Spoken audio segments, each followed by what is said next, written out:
ठीक है, ये मेथड बता दिए थे इसको, राइट। तो इस तरीके से सीवेज का ट्रीटमेंट हो जाता है और फाइनली माइक्रोबियल एक्शन से bye the microbial action, right. तो होता क्या है, फाइनली जो वाटर है बेटा, वाटर की बीओडी वैल्यू कम होने लगती है। जो वाटर हम जिस वाटर का ट्रीटमेंट कर देते हैं, सीवेज ट्रीटमेंट कर देते हैं, ध्यान देना इधर, तो उसकी बीओडी वैल्यू कम होने लगती है। तो हम कहेंगे कि धीरे धीरे वाटर जो है ना, तो बीओडी, हमने आपको biological oxygen demand BOD value भी बताया था। BOD value biological oxygen demand important है। इसके मतलब ये हो गया, जिस वाटर की बीओडी वैल्यू जितने ज्यादा होगी, ठीक है ना, वो वाटर उतना ही ज्यादा पॉल्यूटेड होगा, ठीक है। इट मीन्स केस इसके लिए, case first means more the BOD value,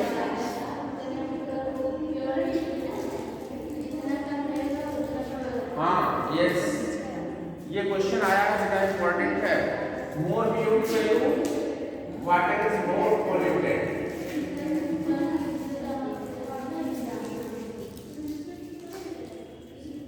ठीक है। तो वाटर ज्यादा पॉल्यूटेड होगा, ठीक। ये सेकंड देख लीजिए, अगर लेस बीओडी वैल्यू है, तो वाटर लेस पॉल्यूटेड होगा, ये हम आपको बताए थे। फिर से एक बार बता दें, इंपॉर्टेंट ये दो केस इंपॉर्टेंट था एग्जाम, ठीक है।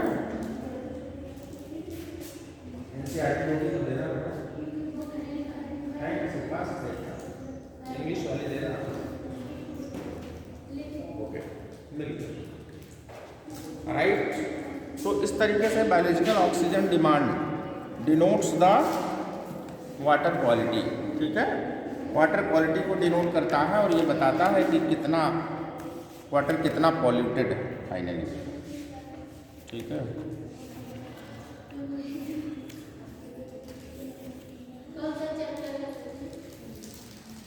माइक्रोब्स इन ह्यूमन वेलफेयर,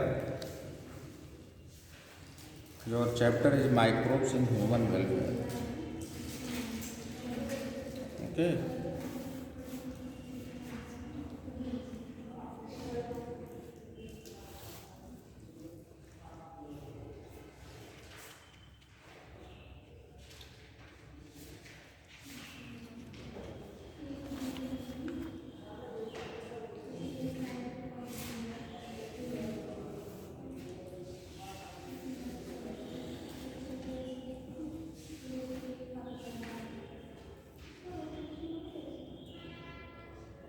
तो प्राइमरी ट्रीटमेंट इसका फिजिकल ट्रीटमेंट है और सेकेंडरी ट्रीटमेंट इसका बायोलॉजिकल ट्रीटमेंट है, ठीक है।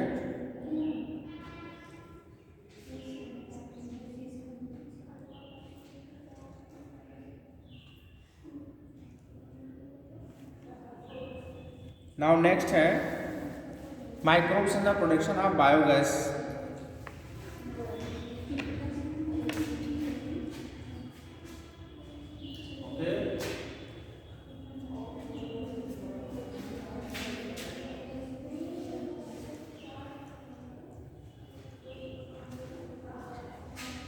नेक्स्ट टॉपिक बेटा माइक्रोब्स इन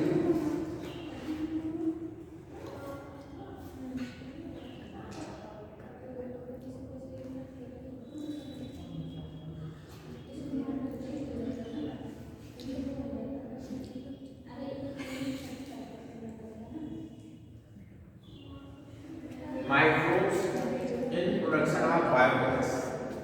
अब बायोगैस देख लीजिए, फाइनली जो माइक्रोब्स होते हैं, ठीक है, वो जो है जैसे कि जो वेस्ट होते हैं बेटा, वेस्ट है ना, चाहे वो एनिमल वेस्ट हो या उनका क्या करते हैं, डाइजेशन करते हैं, बोलो, है ना। तो उनको डिकम्पोज करते हैं जिससे गैसेज निकलती हैं, ठीक है, और उनको हम बायोगैस कहते हैं। और कौन सी गैस है ये इंपॉर्टेंट है, बायोगैस कौन सी है ये इंपॉर्टेंट है। और कौन सी गैस है बताओ, मीथेन, CH4, मीथेन बेटा, मीथेन गैस, ठीक। और दूसरा हाइड्रोजन सल्फाइड,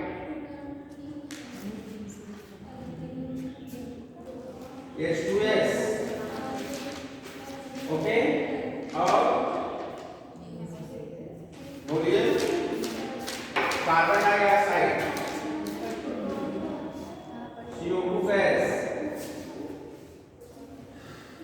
बायोगैस कौन से हैं, कौन से गैस बायोगैस कहलाते हैं, बोलो। और कितने गैस हैं बायोगैस वाले, कौन कौन से, नहीं सल्फर नहीं, सल्फर गैस है, हाँ मीथेन है, ठीक है, नहीं अमोनिया नहीं होता, अमोनिया नहीं होता। बायोगैस में कौन कौन से गैस है, बोलो, देख करके बताओ, लेकिन करेक्ट आंसर बताओ। CH4 है, मीथेन है, H2S है, हाइड्रोजन सल्फाइड है, और कार्बन डाइऑक्साइड। वो आपने नहीं बोला, आपने कहा कि सल्फर, गलत हो जाएगा। सल्फर और हाइड्रोजन सल्फाइड में अंतर है कि नहीं अंतर। हाइड्रोजन सल्फाइड का फार्मूला H2S होता है, बोलो। और सल्फर क्या होता है, हाइड्रोजन सल्फाइड का फार्मूला H2S होता है। हाँ, वो एक गैस है, मीथेन एक गैस है जिसको मार्स गैस भी कहते हैं, यू नो, मार्स गैस, क्योंकि मार्सी प्लेसेस पर पाया जाता है। मार्सी प्लेसेस मीन्स दलदली स्थानों पर, है ना, दलदली जगहों पर पाया जाता है, दलदल होते हैं। तो मीथेन हो गया, H2S हो गया, कार्बन डाइऑक्साइड हो गया, ठीक है। ये तीनों गैसें जो है, इसमें मीथेन क्या है, प्रीडोमिनेंटली है, राइट, समझ आ गया।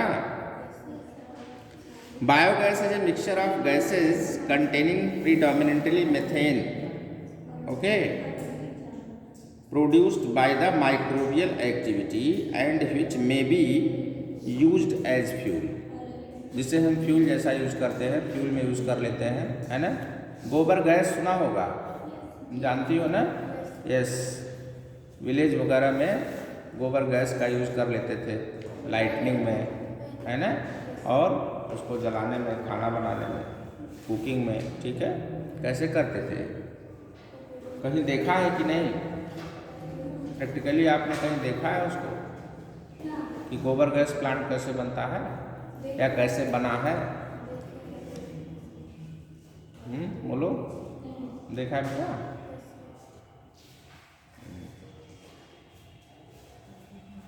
ये आपके कोर्स में इसी चैप्टर में है, खूब डिटेल है, ठीक है।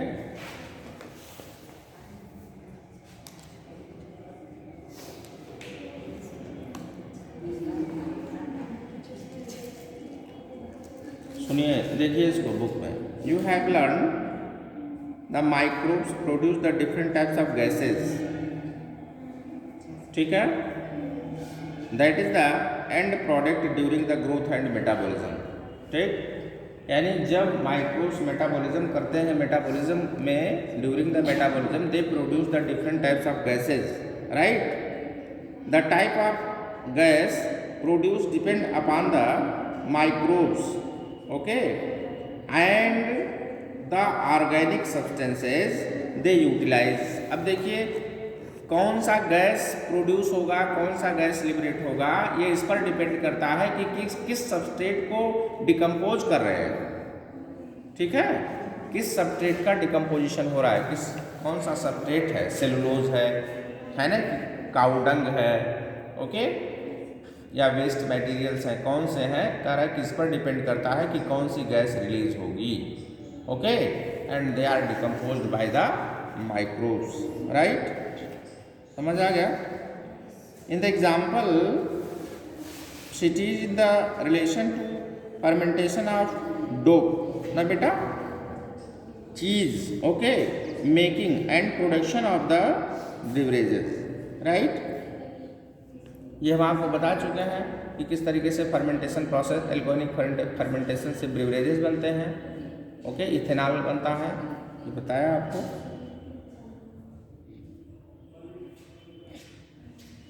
The main gas produced was carbon dioxide, right, CO2 बनती है इसके लिए। However the certain bacteria which grow anaerobically on the cellulose material, जो सेलुलोज मटेरियल पर ऐसे बैक्टीरिया जो एनारोबिकली मेटाबॉलिज्म करते हैं, दे produce the large amount of the methane, right, along with the carbon dioxide, माने CH4 और CO2 मीथेन गैस और carbon dioxide gas release करते हैं। कौन से बैक्टीरिया, ये इंपॉर्टेंट है, एनारोबिक बैक्टीरिया, ठीक है, यस। तो ये इंपॉर्टेंट हो गया बेटा कि एनारोबिक बैक्टीरिया सेलुलोजिक डिकम्पोजिशन के दौरान कार्बन डाइऑक्साइड गैस में CO2 और CH4 मीथेन, ठीक है ना, ये दोनों रिलीज करते हैं, ये इंपॉर्टेंट है। These bacteria are collectively called methanogens, इन बैक्टीरिया को मिथेनोजेन बैक्टीरिया कहते हैं, ये इंपॉर्टेंट आया है बीच में, methanogen bacteria, methanogen they are called methanogens bacteria, ये मिथेनोजेंस बैक्टीरिया कहते हैं क्योंकि ये बैक्टीरिया एनारोबिक होते हैं बेटा, ठीक है ना, एनारोबिक बैक्टीरिया है and they produce the CH4 methane gas produce करते हैं during the metabolism of cellulose, ठीक है, यानी सेलुलोज के मेटाबॉलिज्म में ये CH4 रिलीज करते हैं, ये है भाई, राइट, समझ आ गया। किसका है भाई वोल्टेज,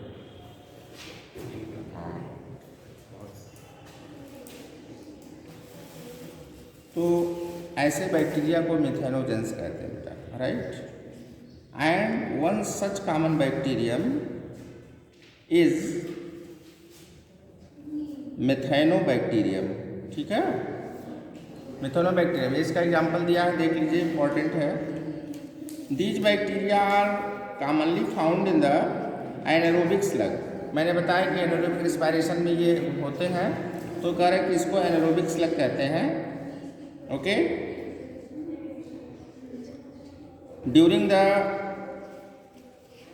सीवेज ट्रीटमेंट, ठीक है, सीवेज ट्रीटमेंट में जो एनारोबिक रिस्पायरेशन होता है उसके दौरान भी ये मिथेनोजेनिक बैक्टीरिया मेटाबॉलिज्म करते हैं, ठीक है। मैंने बताया था कि न्यूट्रिएंट रिच होता है ना, जो सीवेज होता है वो न्यूट्रिएंट रिच होता है बेटा। A lot of cellulosic material present in the food of cattle is also present in the rumen, ठीक है ना। तो रूमेन्स माने जो कैटल्स होते हैं, कैटल्स के स्टमक में, ठीक है ना, कैटल्स के स्टमक में ये बैक्टीरिया पाए जाते हैं, इसलिए ये भी है, ठीक है, और उनके सेलुलोजिक डाइजेशन में हेल्पफुल होते हैं, ये बहुत इंपॉर्टेंट फिजियोलॉजी है, जानना चाहिए। फिर से सुनिए इसको, जो कैटल्स होते हैं, गाय भैंस, ठीक है, उनके स्टमक में ये कौन से बैक्टीरिया पाए जाते हैं, क्वेश्चन पूछा, मिथेनोजेंस, ठीक है, मिथेनोजेंस बैक्टीरिया पाए जाते हैं। और जो गाय भैंस खाती हैं चारा, तो चारा क्या है, प्लांट मटेरियल है, क्या है, प्लांट मटेरियल, और प्लांट मटेरियल किसका बना होता है, सेलुलोज का बना होता है, तो उस सेलुलोज का डाइजेशन वो बैक्टीरिया कर देते हैं, ये इंपॉर्टेंट है, इनको रूमिनेंट्स कहते हैं बेटा, ठीक है।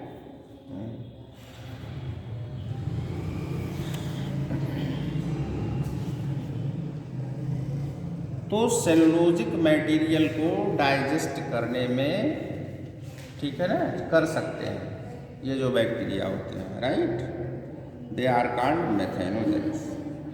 These bacteria are also present in the remnants part of the stomach of the cattle. Okay, a lot of cellulosic material present in the food of cattle. ठीक है ना, यानी जो फोडर होता है, जिसको फोडर कहते हैं, फोडर मीन्स चारा, ठीक है, जो बरसीम वगैरह होता है उसमें सेलुलोजिक मटेरियल का है, ढेर सारे सेलुलोज पाए जाते हैं, उन्हीं सेलुलोज का डाइजेशन ये करते हैं, राइट, बोलो clear. They These bacteria help in the breakdown of the cellulose and play an important role in the nutrition of the cattle. Okay, यानी कैटल के न्यूट्रिशन में इम्पॉर्टेंट रोल प्ले करते हैं, ये लाइन इम्पॉर्टेंट है बेटा। Okay, दस the excreta यानी डंग ऑफ द कैटल। अब देखिए सेलुलोजिक मटेरियल को डाइजेस्ट कर दिए, तो जो गोबर है ना, गोबर ना बेटा, यानी जो काउ डंग है, जो डंग है, ठीक है ना, कह रहा है कि द एक्सक्रीटा, ब्रैकेट में देखिए डंग, एनसीईआरटी देखना बेटा, dung of the cattle commonly called gobar. Okay, a rich of these bacteria, यानी गोबर में ये बैक्टीरिया पाए जाते हैं, कौन से, मेथेनोजेंस। क्लियर हो रहा है ना, यानी मेथेनोजेंस बैक्टीरिया गोबर में पाए जाते हैं, काउ डंग में पाए जाते हैं, ठीक है ना। Dung can be used for generation of biogas, और गोबर गैस, जिसका गोबर गैस प्लांट जिसका बनता है उसमें गोबर ही डालते हैं, यानी गोबर प्लस वाटर, उसको डाइल्यूट करके गोबर को, ठीक है ना, उसके टैंक में डाल देते हैं, समझ में आ गया। और वो ऑलरेडी गोबर में वो है मेथेनोजेंस, वो वहाँ पहुँच करके क्या करेंगे, मेटाबॉलिज्म स्टार्ट कर देंगे और गैस प्रोड्यूस करते हैं, कौन सा गैस, बायोगैस प्रोड्यूस करते हैं, ठीक है। तो यही इस टॉपिक का थीम है कि production of biogas by the using of microbes, यही टॉपिक है ये, ठीक है। दस excreta of the cattle commonly called gobar is rich in the bacteria, okay, during can be used the generation of gobar gas, generation of biogas ना बेटा, commonly called गोबर gas, जिसको कि कॉमनली गोबर गैस कहा जाता है, ठीक। तो उसमें होता क्या है, mainly CH4, CH4 is predominantly, ठीक है। The biogas plant consist of A concrete tank about 10 to 15 feet, एक 10-12 फीट का गड्ढा खोदते हैं, ठीक है, और जिसमें क्या, जिसमें कि जानवरों का वेस्ट है ना, जिसको बायो वेस्ट कहते हैं, कैटल के वेस्ट, यही गोबर वगैरह उसमें डालते हैं बेटा, and they are collected and slurry of the dung is fed, okay, a floating cover, उसके बाद क्या करते हैं, उसको ढक देते हैं, ठीक है, यानी एक फ्लोटिंग कवर उसके ऊपर कर देते हैं, they are placed over the slurry, right, which keep on rising as the gas is produced in the tank due to the microbial activity। अब माइक्रोबियल एक्टिविटी होगा तो गोबर को क्या कर देंगे, सब मेटाबॉलिज्म करके उनको डिकम्पोज करेंगे, जिससे गैस बनेगी इन द सफिशिएंट अमाउंट, ठीक, सफिशिएंट अमाउंट में गैस बनेगी। तो जब, और वो टैंक कैसा है, उसमें जो गोबर गैस को जो है सेव किए हैं, जो उसका वो है ना बेटा, कवर, तो कवर क्या है, कवर जब गैस बनेगा तो कवर ऊपर आ जाएगा, जिससे पता चल जाता है कि गैस बन गया है सफिशिएंट अमाउंट में, ठीक है। It means that on rising, धीरे धीरे वो ऊपर उठने लगता है, हाँ बेटा, फिक्स नहीं होता है, नहीं तो यूज कर लिया जाएगा ना, एक फिर वहीं से एक जो है वो पाइप निकली होती है, वो यूज कर लिया जाता है, ठीक है ना। आप देखिए डायग्राम में, diagram is given, A typical biogas plant देखो दिया है। तो होता क्या है, जो कवर है वो राइज करने लगता है, धीरे धीरे उठने लगता है, ठीक है ना, and gas the produced in the tank, यानी जब टैंक में गैस प्रोड्यूस होती है तो वो उसका कवर धीरे धीरे राइज करने लगता है, उसकी लेवल राइज करने लगती है, ऐसा कर सकते हैं। ठीक है। The biogas plant has an outlet, उसमें एक आउटलेट होता है। ठीक है ना, आउटलेट माने बाहर निकलने की व्यवस्था होती है, उसमें गैस बाहर निकलने की व्यवस्था होती है बेटा। ठीक है। Which is connected to a pipe to supply the biogas to nearby house. ठीक है। और उस आउटलेट को पाइप से रिलेट कर देते हैं, पाइप से ज्वाइन कर देते हैं, जोड़ देते हैं, जो कि वो पाइप घर में चली जाती है और उसका यूज कर लिया जाता है। ठीक है, ये इसका सिस्टम है। Right. The spent slurry is removed, अब देख लो जो वेस्ट मटेरियल बनेंगे वो उसके लिए भी एक आउटलेट है।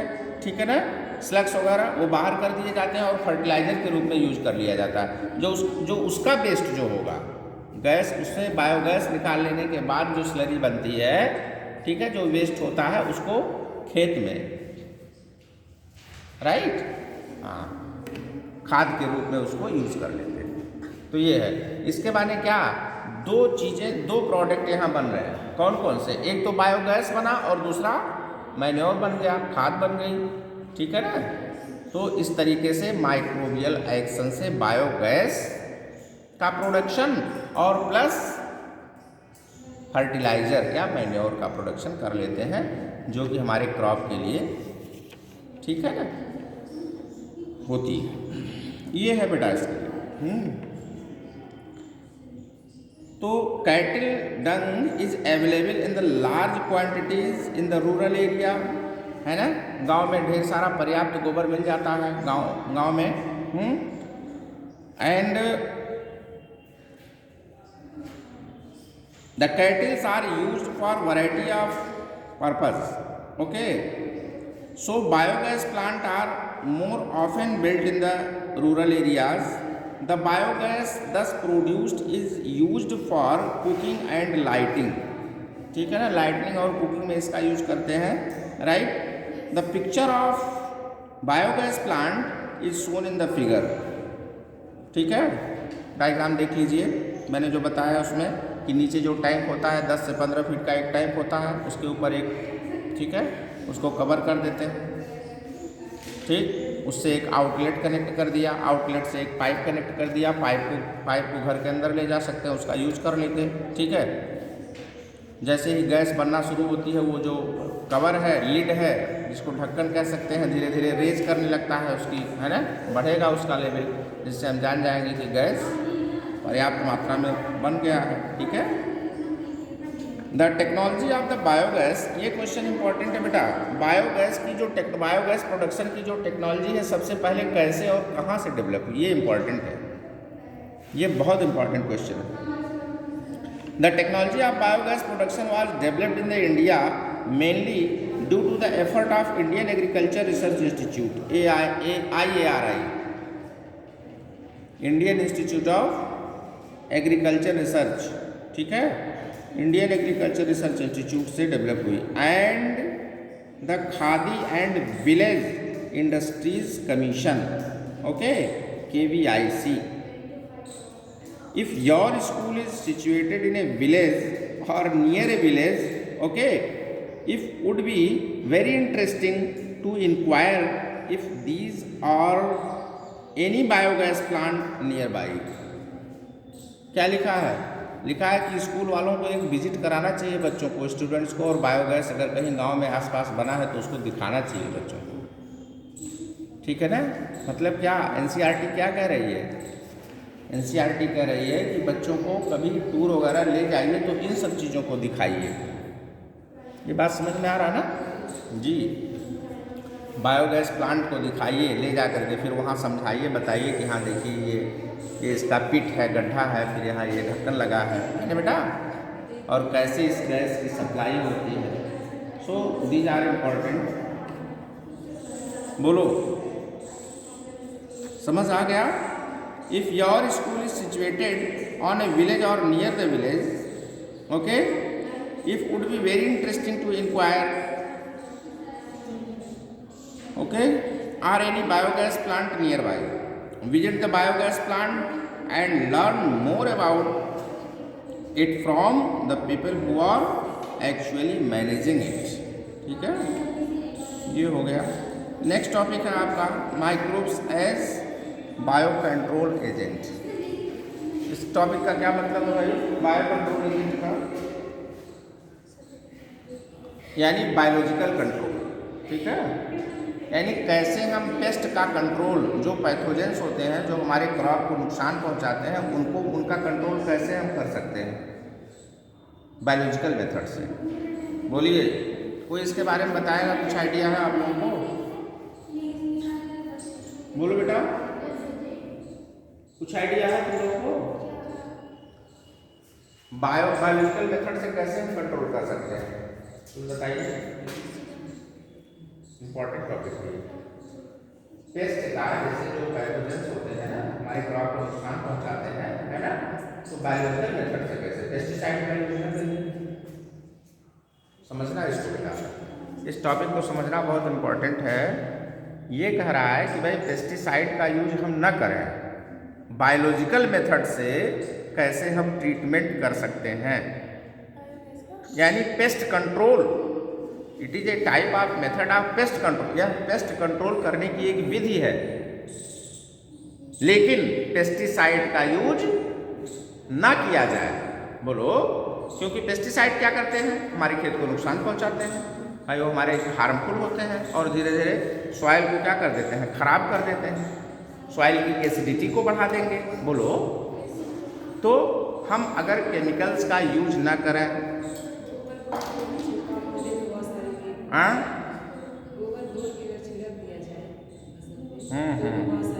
लेकिन ये वो तो ठीक है, तुम्हारा सही है, बहुत बढ़िया बताया. लेकिन ये तो नेचुरल मेथड तुमने बताया. लेकिन बायोलॉजिकल मेथड बेटा, बायोलॉजिकल मेथड में ये है कि किसी एक एजेंट को डिस्ट्रॉय करने के लिए, यानी किसी एक माइक्रोब्स को डिस्ट्रॉय करने, ऐसा कह सकते हैं, किसी पैथोजन को, किसी होस्ट को डिस्ट्रॉय करने के लिए दूसरे किसी बायोटिक एजेंट का यूज करना, ये बायोलॉजिकल कंट्रोल कहलाता है. जैसे एग्जाम्पल दीजिए, कई एग्जाम्पल हैं. बैसिलस thuringiensis, बैसिलस जिससे बीटी कॉटन बना. बोलो, बहुत इंपॉर्टेंट है बीटी कॉटन. तो बैसिलस thuringiensis क्या है? किस पेस्ट को कंट्रोल करता है? बोलिए, एफिड्स को कंट्रोल करता है. बहुत इंपॉर्टेंट है ये क्वेश्चन, और ये क्वेश्चन बायोटेक्नोलॉजी में भी है. एफिड बेटा, एफिड जो कि क्या है? एक पेस्ट है. किस प्लांट को नुकसान पहुंचाता है? कॉटन को. ठीक है, अब देखिए इसमें बायोलॉजिकल कंट्रोल में देखो, in the agriculture there is a method of controlling pest that relies on the natural predation rather than introduced chemicals. Okay, a key belief of organic farmer is that biodiversity further health. ठीक है, the major variety of landscape has the more sustainable in it. The organic farmer therefore works to create a system where the insect that are sometimes called pest, okay, are not eradicated. कह रहे कि उसको आसानी से eradicate नहीं फेंक नहीं सकते, निकाल करके फेंक नहीं पाते थे, but instead are kept the manageable level of the complex system to check the balance within the living and vibrant ecosystem. Yes, तो कौन कौन से हैं जिनका यूज करते हैं? देख लीजिए, जैसे एफिड्स हैं, ठीक है ना बेटा, मॉस्किटोज हैं, तो ड्रैगन फ्लाई का यूज, ड्रैगन फ्लाई है बेटा, जो है ना, जिसको लेडी बर्ड कहते हैं. Ladybird and dragonfly they are useful to get rid of the aphids. Okay, and mosquito, यानी मॉस्किटो और एफिड्स को से छुटकारा पाने के लिए हम ड्रैगन फ्लाई और लेडी बर्ड का यूज करते हैं, ठीक है ना, उनसे हम कर सकते हैं। That is the example of microbial biocontrol agent that can be introduced in order to control the butterfly caterpillar, okay, is the bacteria Bacillus thuringiensis। मैंने आपको बताया कि बैसिलस thuringiensis जो है एक बैक्टीरिया है, ठीक है, जो कि कैटरपिलर, जो बटरफ्लाई का कैटरपिलर है उसके लिए उसकी डेथ कर देता है। तो है क्या, उसके गट में जा कर के जो उसका मीडियम है वो चेंज कर देता है। नेक्स्ट चैप्टर में आप पढ़ेंगे बायोटेक्नोलॉजी वाले, ठीक है, ये है इम्पोर्टेंट। देखिए बीटी कॉटन इज गिवन,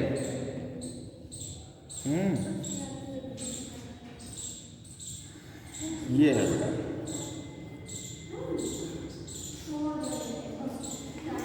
अब देखो baculovirus are the pathogen that attack the insect and other arthropods, ठीक है ना, कुछ ऐसे इंसेक्ट्स हैं जिन पर अटैक कर देता है।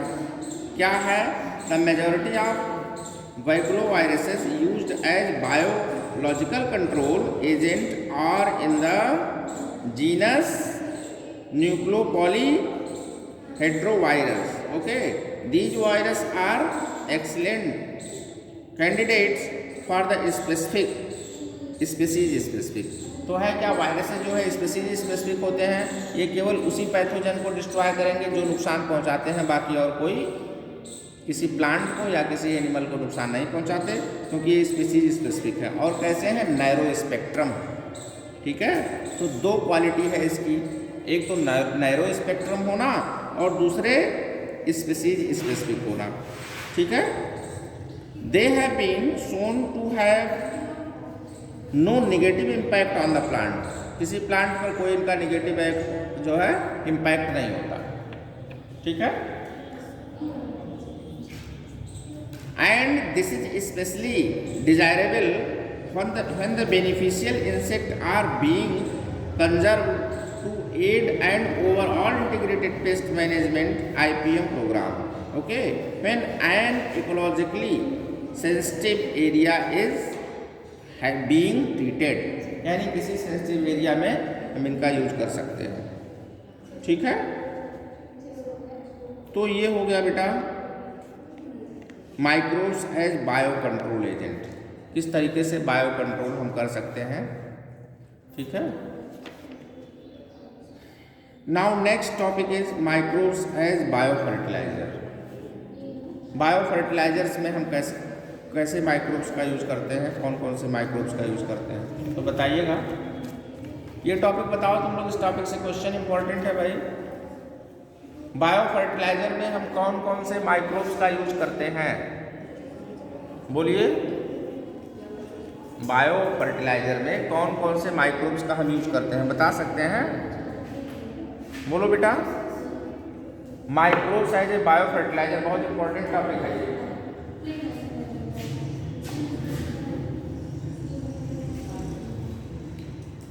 बायो फर्टिलाइजर में बताइए,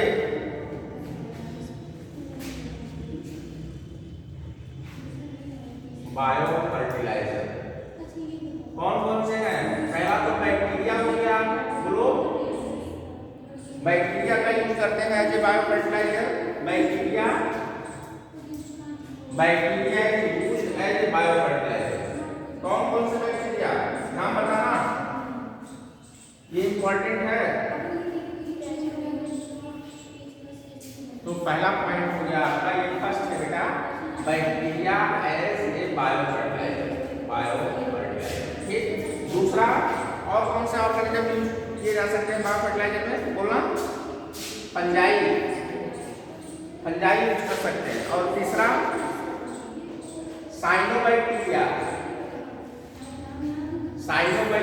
और साइनोबैक्टीरिया को क्या कहते हैं, बोलो। ब्लू ग्रीन एल्गी कहते हैं, यानी बीजीए। बहुत इंपॉर्टेंट है ये, कई बार आया है, इंपॉर्टेंट क्वेश्चन है। यानी ब्लू ग्रीन एल्गी जो साइनोबैक्टीरिया है, ये as a bio fertiliser use होता है। और बैक्टीरिया में कौन कौन से बैक्टीरिया, हाँ good, Azotobacter, very good, Azotobacter, Azotobacter, हाँ ठीक है बेटा। और तो ये कैसे हो गए, ये नाइट्रोजन फिक्सर हो गए, N2 फिक्सर हो गए, ये नाइट्रोजन को फिक्स करते हैं, इस नाते ये as a bio fertiliser use होते हैं, बोलो है ना। और दूसरा सिम्बियोटिक बैक्टीरिया, जो सिम्बियोटिक होते हैं, सिम्बियोटिक माने क्या, उनका एसोसिएशन होता है किसी के साथ। तो एक तो एसोसिएशन वाले हो गए, जैसे माइकोराइजा हो गया, बोलो माइकोराइजा। माइकोराइजा क्या है, ये भी एक इंपॉर्टेंट टॉपिक है यहाँ पर। माइकोराइजा क्या है, mycorrhiza is the association between the, बोलो किसके बीच में एसोसिएशन है, जो हायर प्लांट्स के रूट्स होते हैं उनके सरफेस पर पाए जाते हैं। कौन, फंजाई। तो दो टाइप के हो गए माइकोराइजा, एक तो हो गए एक्सोमाइकोराइजा, दूसरे हो गए एंडोमाइकोराइजा। तो एंडोमाइकोराइजा क्या, जो कॉर्टेक्स वगैरह में इसके इनसाइड, यानी जो फंजाई का जो सेल है उसको क्या कहते हैं, हाइफी कहते हैं। क्या कहते हैं, हाइफी कहते हैं। तो यह जो हाइफी है, यह इसके जब रूट के अंदर इनसाइड एंटर कर जाता है तो एंडोमाइकोराइजा कहलाता है, और ये एक्सोमाइकोराइजा कहलाता है। बोलिए, यानी जब एसोसिएशन फंजाई और हायर प्लांट्स के रूट्स का होता है तो माइकोराइजा बनाते हैं, ये एसोसिएशन है इनका।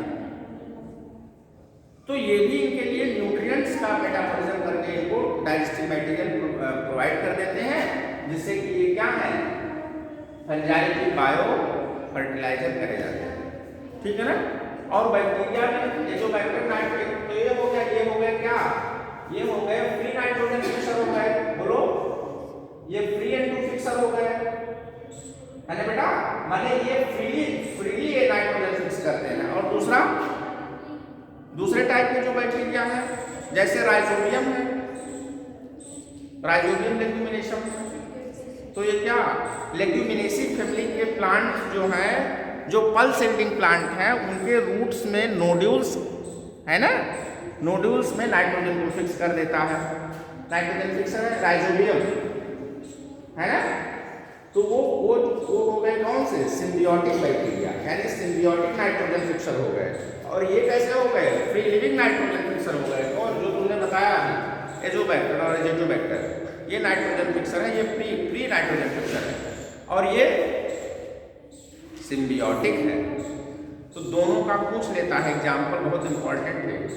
यानी ये फ्री लिविंग है, और ये हो गए कौन, सिम्बियोटिक बेटा, symbiotic nitrogen fixer, symbiotic nitrogen fixer. इसका एग्जाम्पल बहुत इंपॉर्टेंट है। पहला तो हो गया अभी मैंने जो बताया, कौन सा बताया, राइजोबियम, पहला राइजोबियम इंपॉर्टेंट है, और दूसरा क्लॉस्ट्रीडियम भी है इसी में।